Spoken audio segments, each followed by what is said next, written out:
আসন্ন শারদ উৎসব নিয়ে সামগ্রিক প্রস্তুতি শুরু করে দিয়েছে রাজধানীর বনিদি দেশবন্ধু চিত্তরঞ্জন ক্লাব। নির্ধারণ করা হয়েছে এবছরের পুজোর মূল ভাবনা। এবছরের ভাবনায় থাকছে রাজস্থানের ঐতিহাসিক রাজমহল। শিল্পীদের নিপুণ দক্ষতায় আগরতলায় ফুটিয়ে তোলা হবে সেই বিখ্যাত রাজমহলের আদল। ক্লাবের তরফে আজ খুঁটি পুজো পর্ব সেরে নেওয়া হয়েছে। ক্লাবের ভাবনার খবর জানাতে ক্লাব ঘরে আয়োজন করা হয়েছিল সংবাদ সম্মেলন। সেখানে উপস্থিত ছিলেন রাজ্যের সাংসদ রাজীব ভট্টাচার্য, আগরতলা প্রেস ক্লাব সভাপতি প্রণব সরকার সহ ক্লাব কর্মকর্তা সহ স্থানীয় অভিভাবকরা।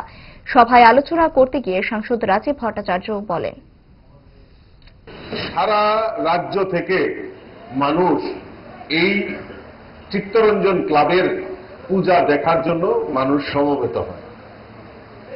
তাই স্বাভাবিকভাবে এই ক্লাবের ঐতিহ্যকে ধরে রাখার জন্য এই বছরও আমি দেখলাম যে রাজস্থানের একটা কাল্পনিক রাজমহলকে সামনে রেখে ওনারা এই বছরের পূজার থিম ওনারা রেখেছেন।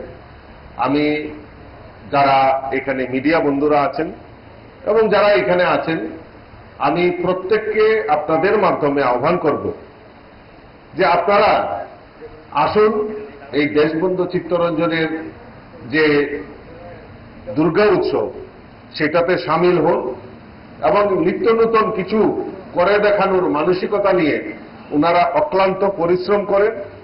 তা কাজেই আপনাদের মাধ্যমে সমস্ত রাজ্যবাসীকে আগামী দুর্গা উৎসবে এই দেশবন্ধু চিত্তরঞ্জনের ক্লাবের পক্ষ থেকে আন্তরিক অভিনন্দন এবং শুভেচ্ছা জানাচ্ছি।